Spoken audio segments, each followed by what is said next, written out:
I once thought the most anxiety-inducing moment of my day was deciding which flavor of instant coffee to use.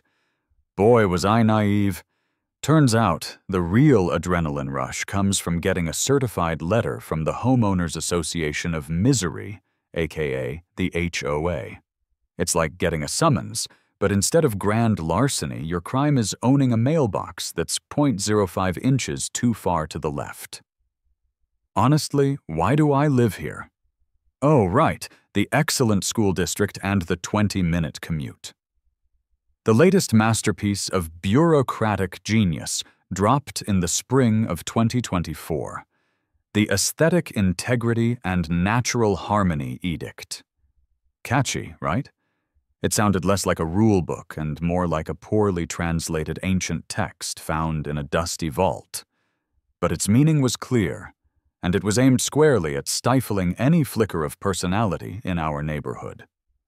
Section 3, subsection D, stated, and I quote, "No dwelling shall be painted any color that is deemed unnatural or distracting to the established beige and taupe standard of the community." Basically, they banned fun.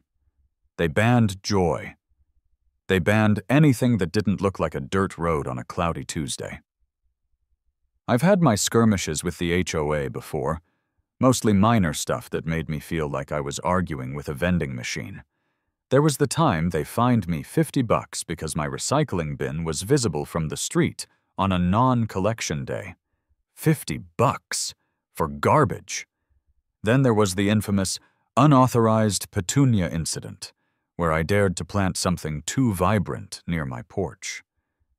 I swear the only things they approved of were variations of sad, wet cardboard. This time, though, it was personal. See, I'm not a lunatic. I just wanted a nice, respectable pale blue for my siding. Nothing crazy. Think faded denim, or maybe a cloudy sky after a really good cry. So, I submitted my paint swatch application. It was rejected 2 days later with a note scrawled by President Agnes Pritchard, a woman whose personality resembled drywall, stating that the color evoked a sense of instability. Instability. I thought the instability was caused by her trying to control the emotional temperature of 1,000 houses with a clipboard. That was the final straw. I realized then that I couldn't fight them by playing their game, by picking an approved shade of muted sorrow or distressed oatmeal. I had to change the rules. I had to exploit the loophole lurking in that ridiculous edict. They banned a color? Fine. I decided I didn't need a color at all. I needed a behavior. I was slumped on my couch, nursing my 3rd cup of coffee and stewing, when I saw it. My cheap promotional coffee mug. It was black, but when I poured the piping hot sludge in it, it transformed. The black disappeared, revealing a neon pink motivational slogan underneath.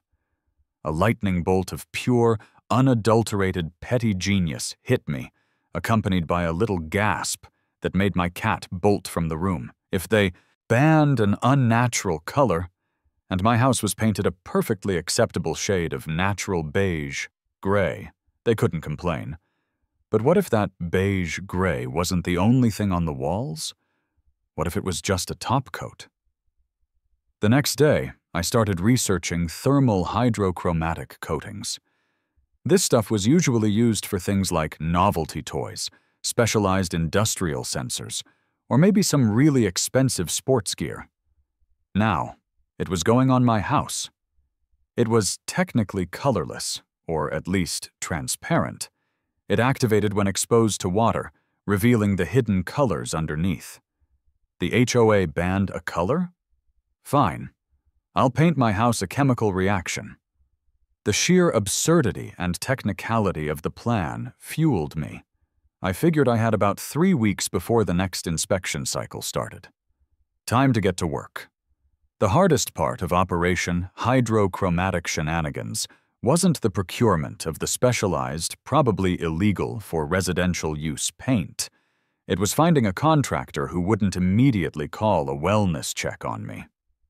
Most of the reputable places, the ones who advertise their HOA-approved color palette expertise, hung up on me the second I mentioned water-activated chroma shift technology. I couldn't blame them. I sounded like I was trying to pitch a failed Kickstarter campaign. Finally, I found Mike. Mike didn't advertise. Mike was a guy you called when you needed something done that maybe wasn't strictly by the book, but was definitely structurally sound. He operated out of a perpetually dusty white van that looked like it had seen multiple minor international incidents. Mike showed up exactly 15 minutes late, wearing a t-shirt with a faded picture of a badger giving a thumbs up. He was perfect. So, you want a top coat that's basically invisible until it rains? Mike squinted at the technical specs I printed out. His eyes, the color of weak tea, slowly scanned the document. He scratched his chin, leaving a faint streak of what might have been dried grout. Precisely, Mike. The base layer, that's the fun part. We're doing a vibrant gradient. I'm thinking electric lime green, sunset orange, and maybe some magenta. Big horizontal stripes. Hideous, honestly. Then, on top of that, we seal it with a solid HOA-approved taupe. But then, the magic. We apply the hydrochromatic coating over the taupe. When it's dry, it's just taupe. Natural, approved. When it gets wet, the hydrochromatic layer becomes transparent. The taupe disappears and bam! Instant temporary freak show. Mike slowly lowered the spec sheet, folded it neatly, and slipped it into his back pocket. He looked at me, not with judgment, but with the weary curiosity of a man who has seen too much. Wait, you want this house to be taupe until it gets wet, and then it turns a psychedelic nightmare? Are you running a gender reveal for an alien, or did your HOA really tick you off that bad? Worse than any alien, Mike. I'm dealing with Agnes Pritchard. She's the HOA president, and she rejected my request for a perfectly tasteful shade of light blue. I've reached the burn-it-all-down-with-science phase of homeowner resentment. Mike chewed on the inside of his cheek. Listen, man, I've painted houses to look like giant pineapples. I've built a shed shaped like a battleship. But this is elegant petty crime. My only concern is the material cost. This stuff is imported and smells faintly of regret and industrial solvent. The negotiations were dialogue-heavy, mostly because I had to reassure him that this wasn't illegal, just technically challenging and ethically dubious.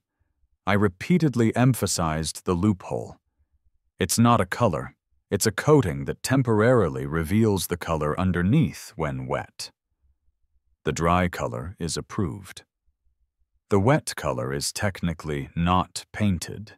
It's revealed. It was legal gymnastics of the highest order. Eventually, a hefty deposit and the promise of free coffee for a year convinced him. The application phase was a 2-week masterclass in stealth. We worked mainly at night, painting the base layers, those beautiful, obnoxious stripes, under the cover of darkness. The vibrant colors were so loud they seemed to hum in the moonlight. Mike, who quickly caught the spirit of the project, kept shaking his head and muttering, "This is gonna be legendary," as he meticulously feathered the edges of an obnoxious orange stripe. Applying the final crucial layers was a stressful nightmare. The HOA rules state that any work visible from the street must stop by 7 p.m. We started at 5 a.m., applying the taupe base, which instantly made the house look like every other house on the block. Utterly boring. Then came the hydrochromatic layer. It went on like a thick, clear varnish, smelling strongly of almonds and rebellion. We had to work fast and pray for continued sunshine. If it had rained during the application, we would have been caught instantly, and the whole house would have flashed into glory right in front of Agnes Pritchard's perpetually judging eyes. The morning of the day we finished, I walked outside. My house was a perfect, innocuous, HOA-approved taupe cube of mediocrity. It was technically beautiful in its adherence to the rules. No one would suspect that beneath that thin, transparent shell of chemicals and conformity lurked a rainbow ready to explode. I paid Mike in cash, shook his hand, and he left with a small, knowing grin. Now, all I had to do was wait for the rain. I felt like a supervillain who had just finished building his lair, and I couldn't wait for the opening scene. The wait was agonizing. 2 days passed under a relentless, mocking sun. I started doing rain dances that would have shamed a shaman. I washed my car every hour. I even listened to sad, dramatic orchestral music to encourage the heavens. Nothing. The sky was an indifferent, cloudless blue, the very color Agnes had forbidden. Then, on the third afternoon, it happened. The air changed. That heavy, damp stillness that settles over everything before a storm. The cicadas stopped their incessant buzzing. The neighborhood, usually alive with the sound of lawn mowers and distant passive-aggressive arguments, fell silent. I stood by my front window, my heart doing a desperate little tap dance against my ribs. "Come on, baby," I whispered to the sky, pressing my hand against the cool glass. "Just a little drizzle. Show them the instability." A fat, isolated drop splattered against the window. Then another. Then the sky ripped open. It wasn't a gentle shower. It was a sudden, violent deluge. It was a proper, American, angry summer thunderstorm. And it was hitting my house full force. The transformation wasn't instant, but it was dramatic. It started with streaks. Where the rain sheeted down the walls, the taupe began to thin, to look wet, and then, impossibly, to disappear. The first color to emerge was the electric lime green on the bottom stripe. It looked obscene next to the pristine white trim. A thin horizontal line of acidic green spread rapidly across the entire front of the house. I narrated the whole thing to myself in a breathless whisper, like a commentator at a highly illegal sporting event. "And the taupe is dissolving. It's gone. The green is establishing dominance. Oh, look at that saturation." As the rain intensified, the transformation accelerated. The green was swiftly joined by a stripe of incandescent sunset orange, followed by a band of eye-searing magenta. My house, which moments before had blended seamlessly into the beige monotony of the street, was now an absolute neon-infused nightmare. It looked less like a house, and more like a warning sign for a rave happening in a toxic waste dump. It was utterly, gloriously unnatural. I was so preoccupied with my internal celebration that I almost missed the external drama. My next-door neighbor, Mrs. Henderson, a sweet old lady who only cared about her prize-winning hydrangeas, was standing on her porch, jaw agape, clutching a small, yappy dog named Sir Reginald. Sir Reginald, I swear, had his eyes wide and looked genuinely afraid. Then came the roar, not of thunder, but of an engine. Agnes Pritchard's massive, aggressively clean white SUV, which she drove like a golf cart with a chip on its shoulder, screeched to a halt right in front of my driveway. Agnes, shielded by a truly enormous, sensible black umbrella, marched toward my lawn. She moved with the rigid determination of a freshly pressed drill sergeant. The water pooled around her expensive loafers, but she didn't care. She was focused on the atrocity before her. I opened the front door just enough to hear the dialogue, but not enough to get soaked. "What in the living daylight is this, Mr. Harrison?" Agnes's voice was pitched high, vibrating with pure, unadulterated fury. She pointed her umbrella at the house, which was currently shifting, in intensity as the wind drove the rain harder against the walls. I adopted my most innocent, friendly, and utterly maddening tone. "Good afternoon, Agnes. Lovely rain we're having, isn't it? Very cleansing." "Don't you talk about the rain. Look at your house. It's a circus tent. It's a traffic hazard. It's an insult to the community aesthetic. This is a flagrant violation of the aesthetic integrity and natural harmony. Edict, Section 3, Subsection D." I stepped out onto the porch, making sure to stay under the roof overhang. "Now, Agnes, let's keep a civil tongue. You're getting all wet, dear, and I'm afraid I have to disagree on the violation." She planted her feet, the rain washing down the sides of her umbrella. "Disagree? I have eyes, Mr. Harrison.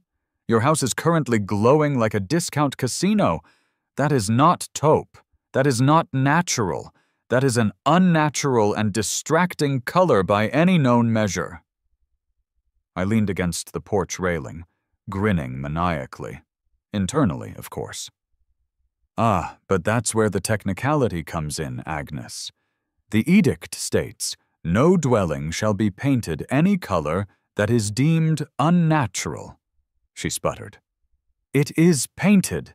It's covered in those colors."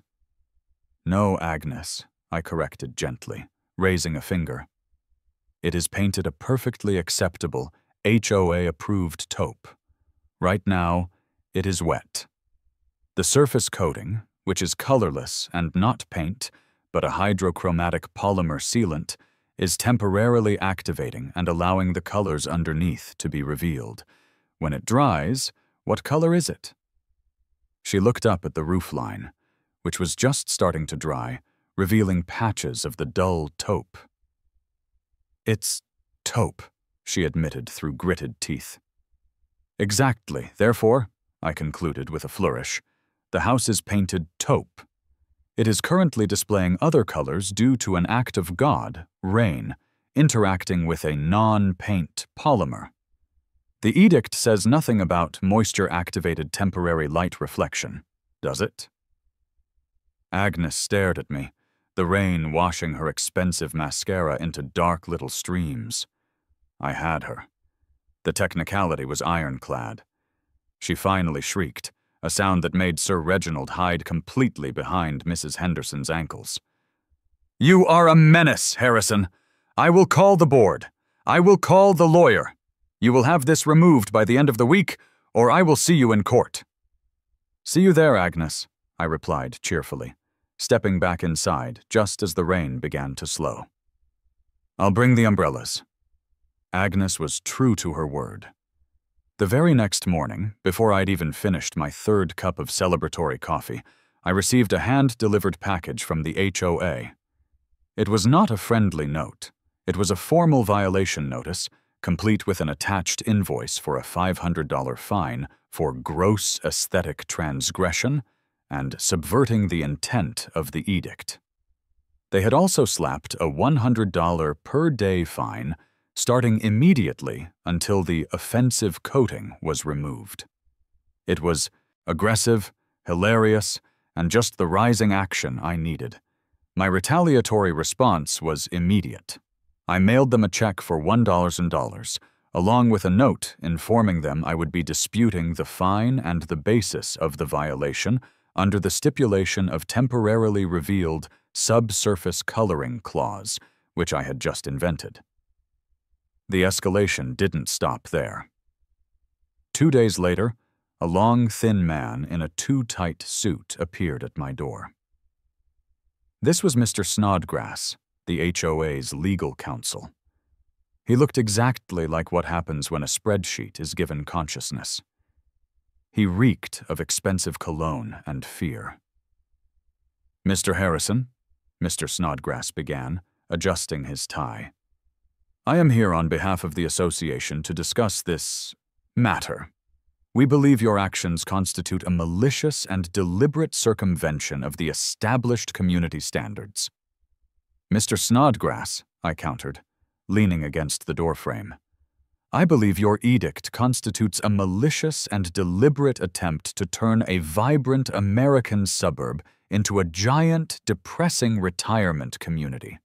I merely painted my house a color you approved of, taupe, and then I applied a fancy, high-tech, transparent sealant. Show me where the edict bans transparent sealants. We are arguing intent, Snodgrass squeaked, flipping open a ridiculously large legal pad. The intent was clearly to display unnatural colors. My intent, I said, putting on my best concerned homeowner face, was to protect the underlying layers of paint from the elements. The manufacturer of the polymer sealant just happened to use a photoreactive dye that becomes transparent when exposed to water, which temporarily reveals the protective base coat. It's a feature, not a color, Mr. Snodgrass. You're arguing about water solubility, not paint color. This dialogue went on for a good 20 minutes, covering everything from the chemical composition of hydrochromatic polymers to the definition of color under local zoning ordinances. I had done my research. Mr. Snodgrass, clearly a man who dealt in property lines and non-payment cases, was drowning in science he didn't understand. He left pale, but not before delivering the next blow. They were requesting an emergency injunction to force me to repaint. This brought us to the community board meeting. Held in the clubhouse, which naturally was painted in 3 different shades of beige, the meeting was packed. Agnes sat at the head table, radiating pure self-righteousness. I, meanwhile, sat in the front row, holding a clear plastic cup filled with water and a large paint swatch, painted taupe on the front, and a blinding, glittery yellow on the back, just waiting for my moment.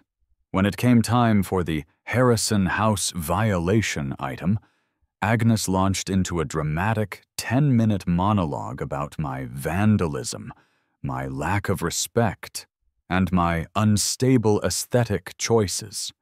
When I finally got my chance to speak, I stood up and addressed the room, adopting a conversational and slightly exasperated tone. Neighbors, friends, people I see walking their dogs but have never actually talked to, I began, using a rhetorical question to engage them. I know my house has been a talking point, but let's cut through the drama, shall we?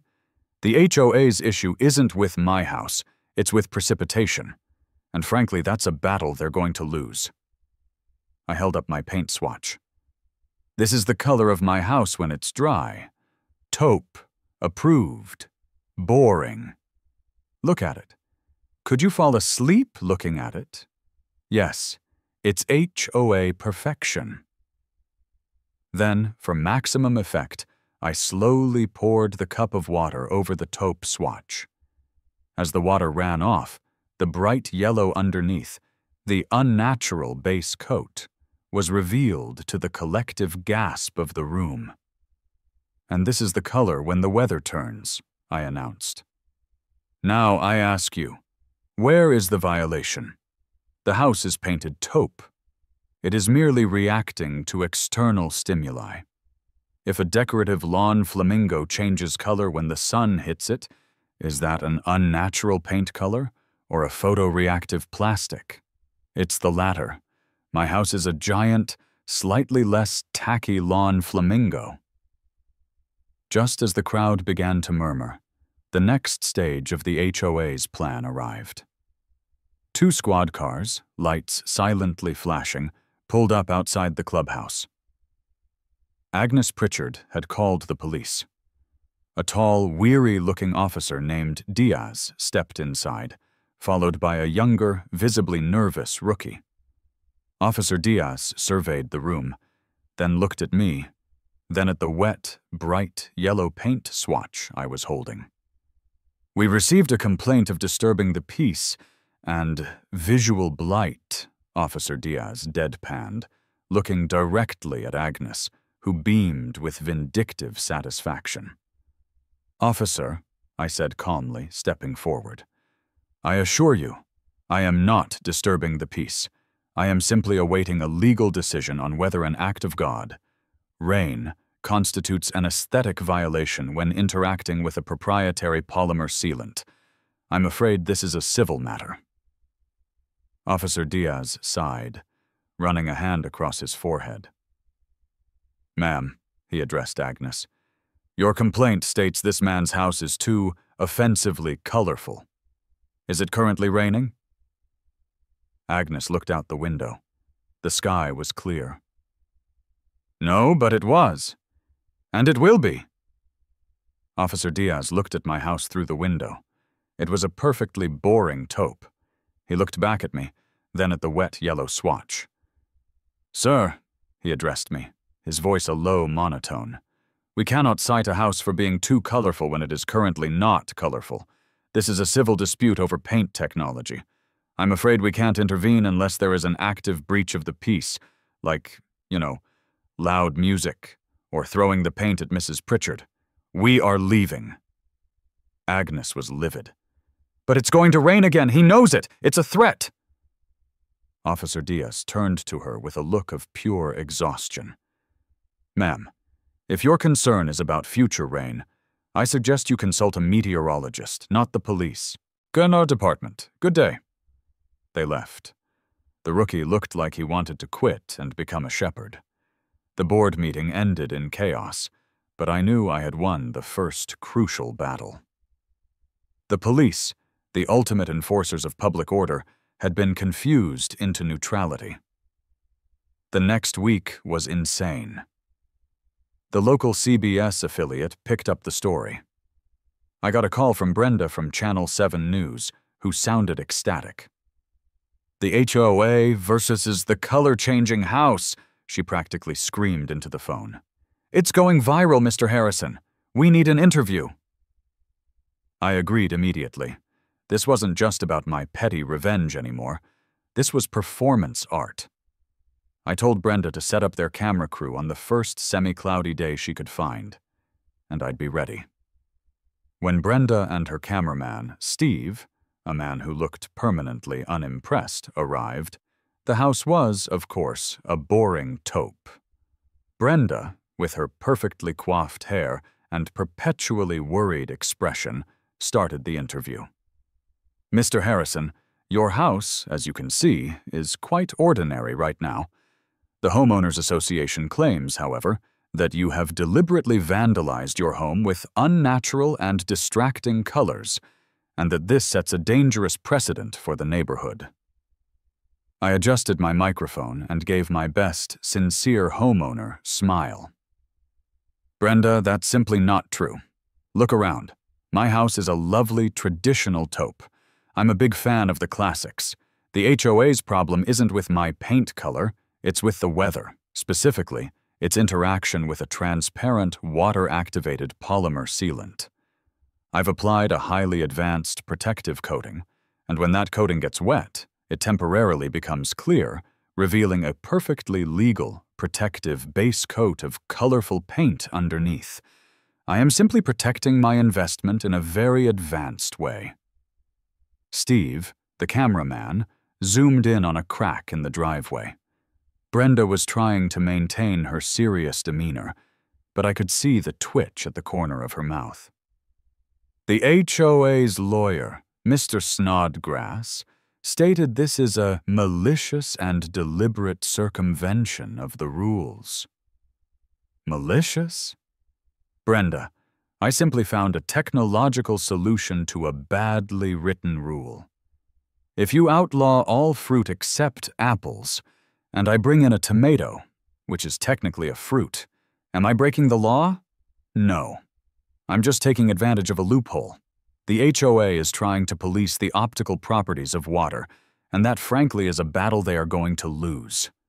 Just as I finished the soundbite, the sky, sensing the dramatic tension, obliged. A light drizzle began. Brenda gasped, her eyes widening. "Wait, it's raining!" The cameras immediately swung to the house. The rain was light, slow, and dramatic. The taupe didn't disappear instantly. It began to weep color.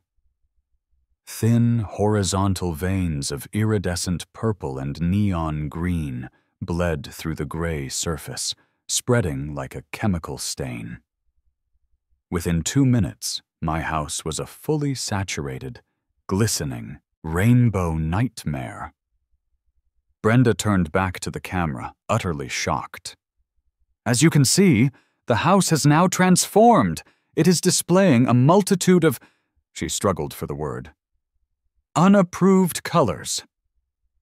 "Mr. Harrison, what do you have to say to your neighbors who find this offensive?" I threw my hands up in mock surrender. "I say, blame Mother Nature. I can't control the rain, but I can control the dry color of my house, and right now it's dry and taupe. When it's wet, it's outside the scope of the edict. They banned colors, not moisture-activated light filtration. And I stand by that." The segment aired that evening, and it went supernova.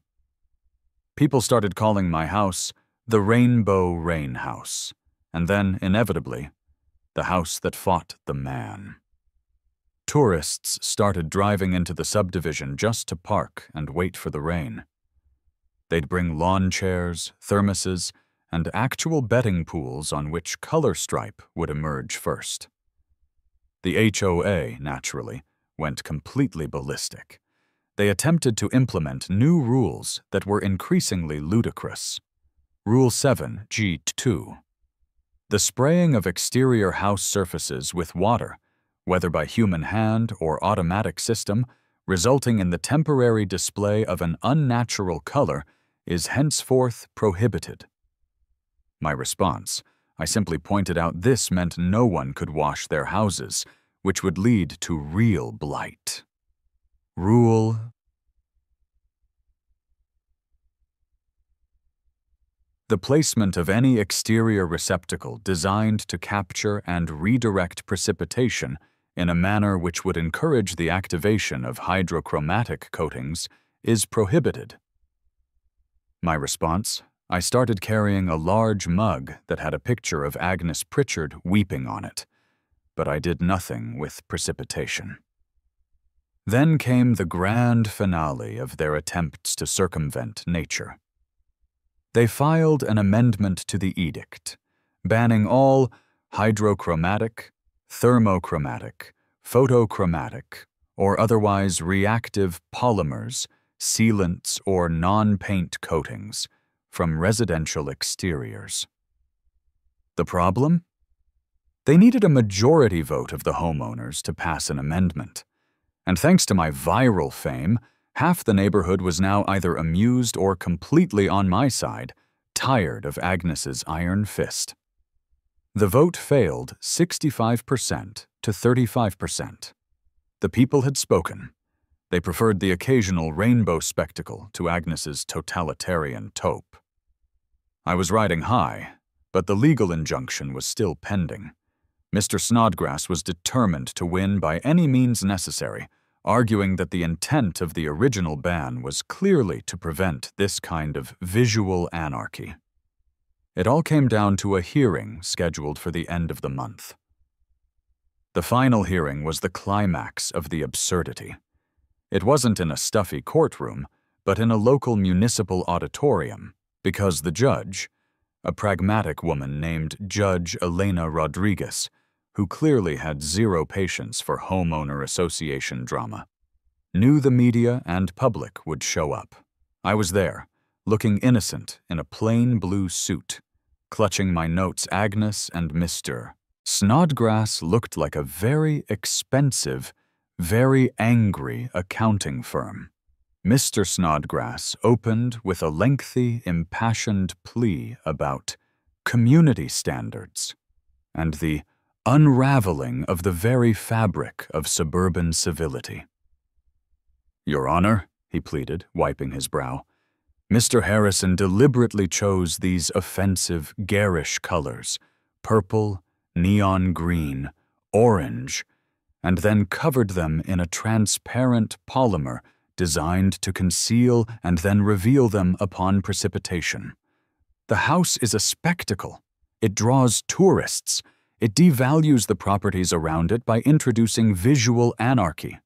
The law clearly bans unnatural colors, and those colors, when visible, are unnatural. My turn. I stood up, walked to the podium, and adopted a tone that was conversational, confident, and slightly bewildered by the whole situation.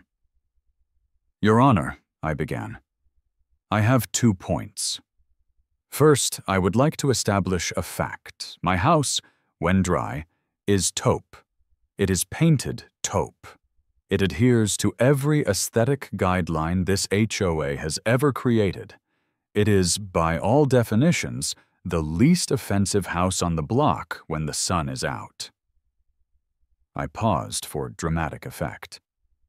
Second, the crux of this matter lies in the definition of a painted color versus a chemical reaction. The edict is a static rule about a static state. Paint. My house is dynamic. It is responsive. The color you see when it rains is not the paint. It is the temporary optical effect of the hydrophobic coating becoming transparent. Your Honor, the HOA is asking this court to rule that water is a form of decorative vandalism.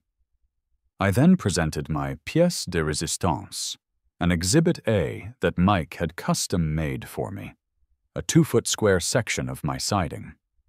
It was currently taupe. I had a court bailiff hold it up.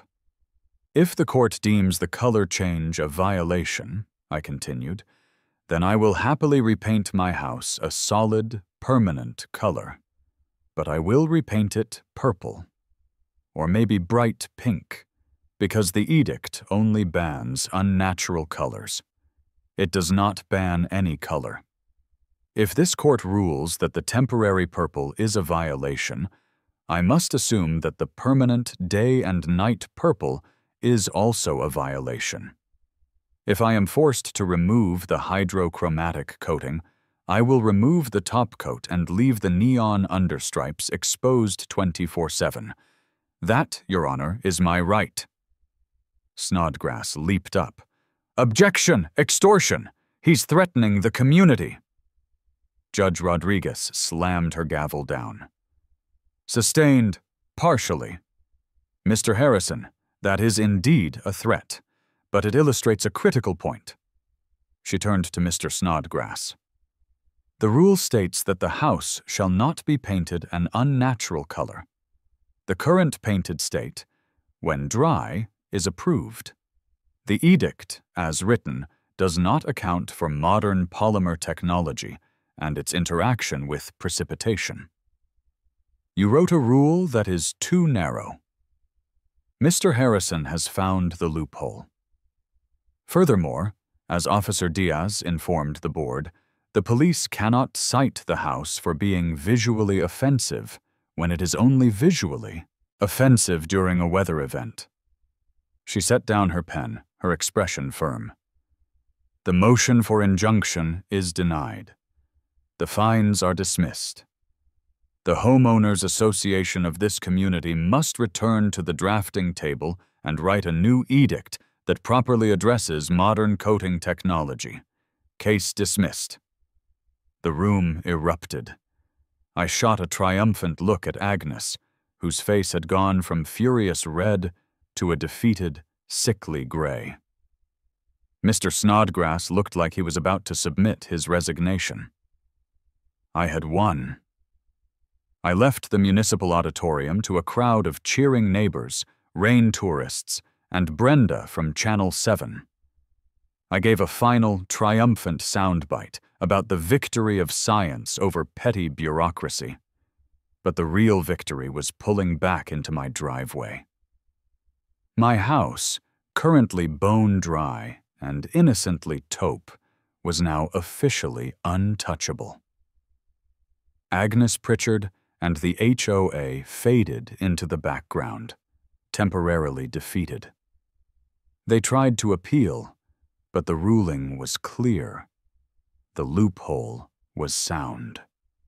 The edict was flawed. They couldn't ban the rain, and they couldn't ban my house's unique form of weather-dependent aesthetic expression. The house became a permanent feature of the neighborhood, a little beacon of rebellion. When it rained, people would stop their cars, pull out their phones, and take pictures of the glorious, shimmering, fluorescent stripes. Kids loved it. Even Mrs. Henderson, the neighbor with the nervous dog, started leaving me baked goods whenever a big storm was forecast. "Gotta fuel the artist," she'd say, winking. My fame was fleeting, as most viral things are, but the impact was real. The HOA, crippled by the ruling and tired of the constant ridicule, finally had to give up on their totalitarian aesthetic. Agnes Pritchard, defeated, announced her retirement from the presidency, citing creative differences with the climate.